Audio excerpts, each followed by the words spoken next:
And then one day we had the very first dance competition. I wasn't involved in organising it, but I took part in it. And it was held at the Bell Pub in King's Cross. And it was actually the start of a series of nights called the Cactus Club, which was a country and western dance night for lesbian and gays. And but to launch that, they had this dance competition, and each week there would be a round of this competition. So it might be quick step one week, and it might be tango the next, and and there was a series. And one day there just weren't enough people participating in the dance. So John Henry, the man organising it, came around and he said, "Will you just join in, because I haven't got enough people?" And I turned to just the person next to me, which was Mary, and I said, "Oh, should we do it then? Come on then." So we got up and we did a quick step together, and we had a number on our back and everything like that. Then we did a waltz.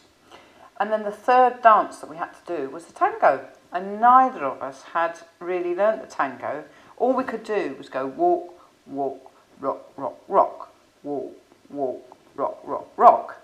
And so she basically said, "Oh, come on, let's just camp it up a bit." And she draped herself around my shoulder and looked into my eyes. And we did the tango, and we did our walk, walk, rock, rock, rock. But we did it with such conviction and such acting that everybody was cheering. And I thought, "Oh, I think I quite like this woman after all." And we'd known each other for quite a long time, and neither of us had really taken much notice of each other. But a couple of weeks after that, I actually won the prize in the competition. And the prize was a weekend in Blackpool for the international dance competition and the international dance championships. So we went up there with 2 or 3, I think there was a crowd of about 10 of us, and we were marauding around Blackpool, going to all the different gay places and everything. And, obviously by then we got ourselves together. So, and then we were together about a year, and we just knew that was the right person to be with. And then we bought this house, and we've been in this house, as I say, 16 years, and we have our 17th anniversary coming up. And actually we had 2 wedding ceremonies. One was because as soon as Ken Livingstone set up the partnership register in London, we thought, let's go and do our commitment ceremony, And we were both 50, we were both the same age, so we were both 50. And we were having a 50th birthday, joint 50th birthday party. And all her family were coming. She's got 8 brothers. She's one girl and 8 brothers. And apparently they used to debate when they were younger who was going to be the gay one, because the statistic was that 1 in 9 or 1 in 10 was going to be gay, and they always used to tease each other, the boys, to see which one of them was going to turn out gay, and they never dreamed it was going to turn out to be their sister, So anyway, we had our first commitment ceremony up at the big London City Hall, where they had the big room at the top where they did all the commitment ceremonies, and it was great. It was really great to have that valued and have that accepted. Most people were in tears, nearly all her brothers were in tears, because I think the seriousness of it hit home, and then but it wasn't legal at the time. We didn't know that it was going to become legal. And so then a couple of years later, which was in October 2008, we went down to the local registry office here in Walthamstow, and just did our ceremony, and then we just had a house party afterwards. But it's amazing how different it makes you feel. Didn't think it would make that much difference, but the fact that when I came out, I don't think it was even in my imagination that it would ever be possible to get married in a registry office as a lesbian. It just wouldn't, wasn't on the horizon at all.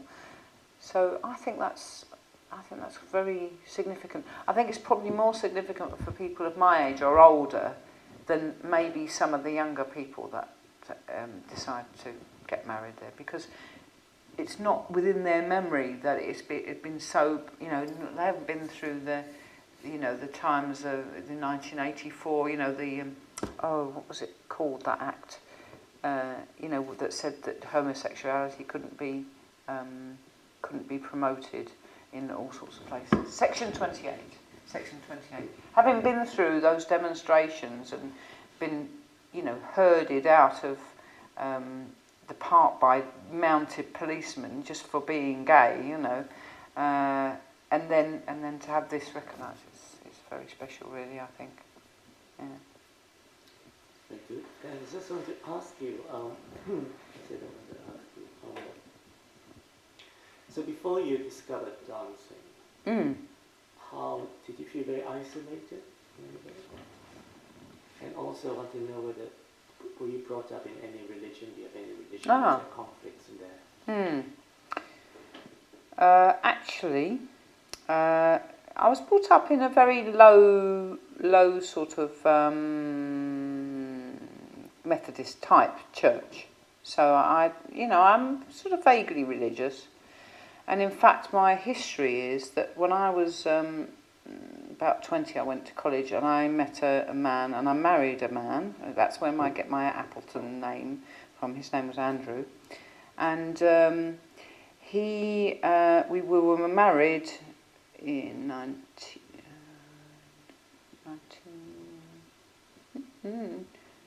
77. Married in 1977.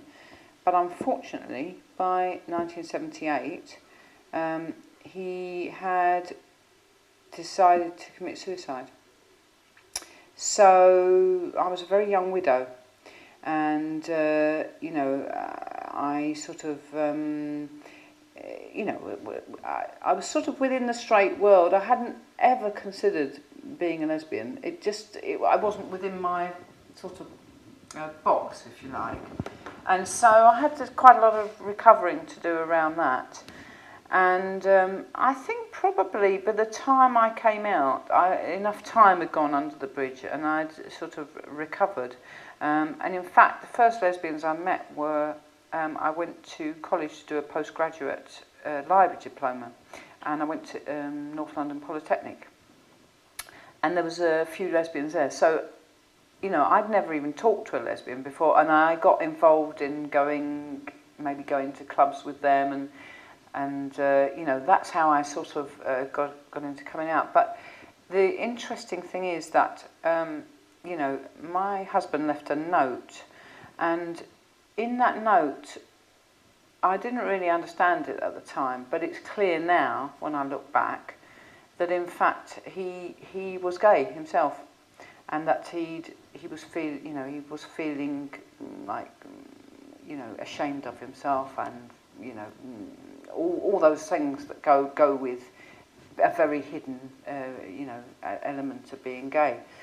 So that was quite a hard start in life, and it's made me appreciate people who are really isolated, because I would never want anyone else, any other gay person, to do that or to go through that.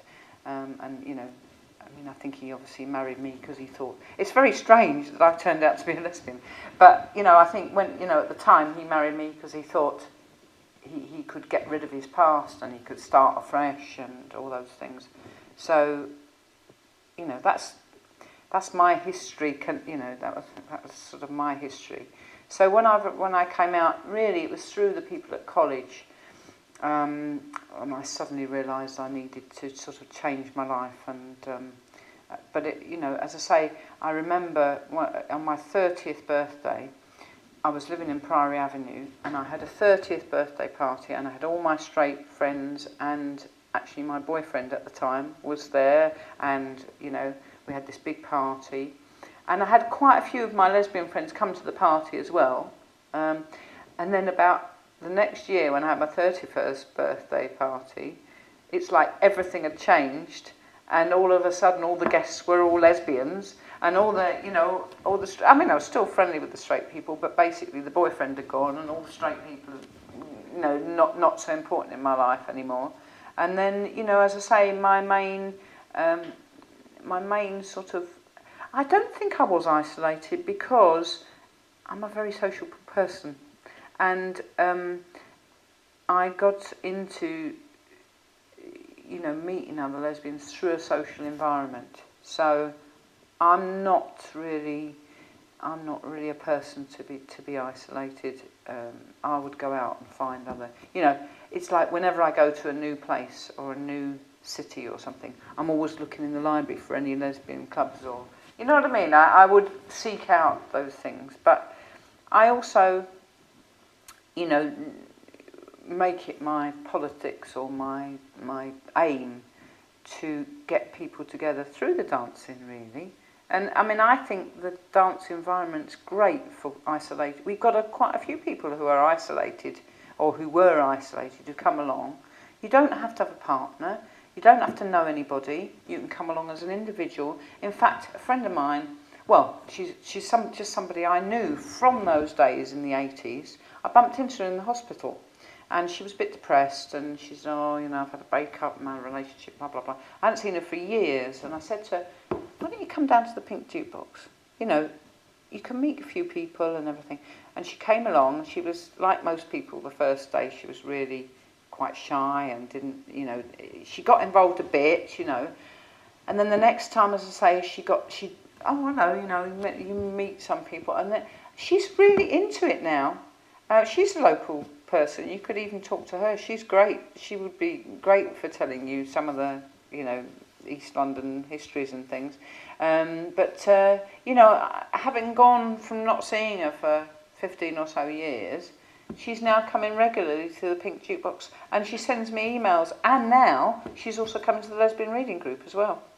So she's gone from somebody who was a bit down in their life and a bit, you know, wanting to make a new start. She's now got, you know, 18 lesbians that she can talk to at the lesbian reading group, and if she wants, she can join the Waltham Forest Lesbian Tea Party network, so she can come along to that, and she's probably met 20 odd people at the Pink Jukebox, and she's got a new life.